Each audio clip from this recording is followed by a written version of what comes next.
Promjene koje se dešavaju po uputama i otkrićima Anastazije možemo nazvati tihom revolucijom koja je nezaustavljiva.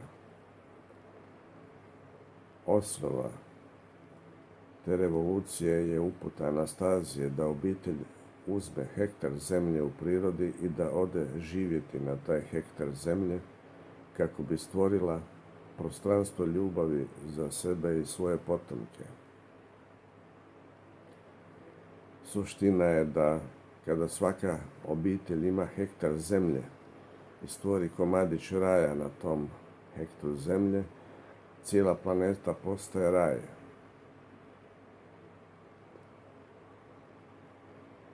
Zamjetno je da sve više ljudi, sve više mladih obitelji iz gradova odlazi u prirodu na svoj komad zemlje da svoje potomke odgoji u prirodnom ambijentu. Poslušajmo što kaže o Anastaziji Duncan Rhodes, izdavač australskog Nexusa.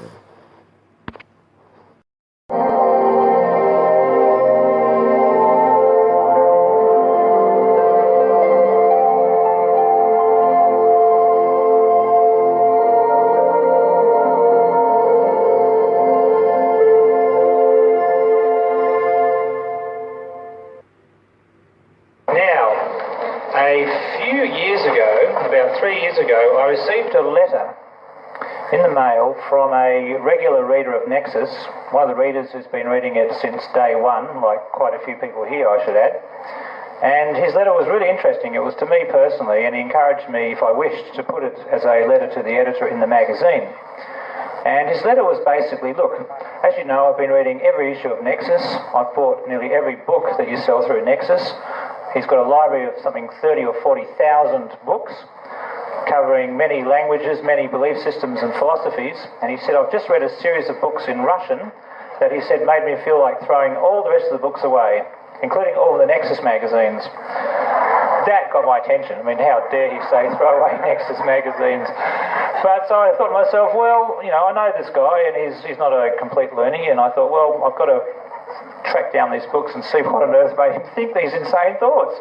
So I got hold of some books in English which were hot off the press, and I read the first book and then the second book and the third book, and several points during the books I had to sort of put them down and let them sort of filter through.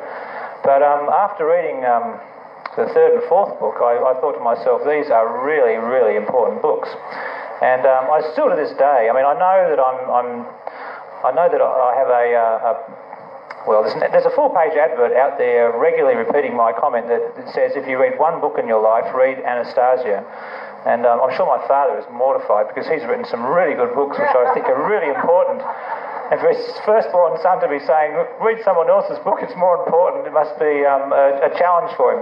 But seriously, I stand by what I say. And I know everybody is affected differently by different books, but for me, and I know for thousands of other people in Australia who I've been contacted by, they've echoed their sentiments and said, look, thank you so much for bringing these books to our attention.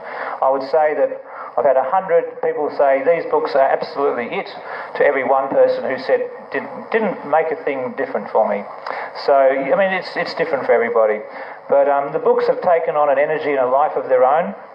There are a lot of claims made about the books, so I've been diligent in speaking to various Western-based researchers and writers in Russia, and I wanted to check on various aspects of it before I went stuck my neck out too far and ruined any reputation I might have had.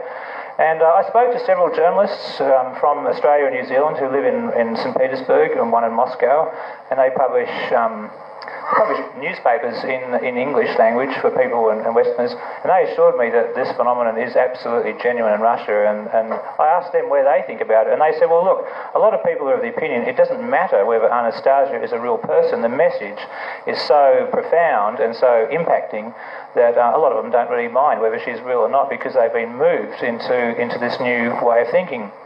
And I really think that what the message in the books for me encapsulates the most is the message which is really important to a lot of Nexus readers, because as you know, at these conferences in the past, we've had a lot of people Sorry, I'm puffing away here. We've had a lot of people come and present at Nexus conferences, and especially in the early days, we had a lot of the negative conspiracy type things where people would leave the conference literally in fear. And it's not a good energy to put out there. I mean, it's good to be alert, but like John Howard would say, be alert but not alarmed. Never thought I'd quote him at a Nexus conference, but there you go. But it's a true thing, and over the years I've evolved my way of thinking. When people regularly ring up and they say, look, how can we fight this conspiracy? How can we get together? You know, shall we set up an organisation? I've set up so many organisations with so many people. When you do that, you basically become the same as them. You're using their structures, their ideas, their money, their system to try and fight them, and you can't. And at the end of the day, the most important thing I say to people is, look, don't fight the old, build the new. And that seems to be the most profound message for me in all those books. I mean, there's many practical details of it. Thank you. Ukratko, njegova poruka je da ukoliko u životu pročitate samo jednu knjigu, pročitajte Anastaziju.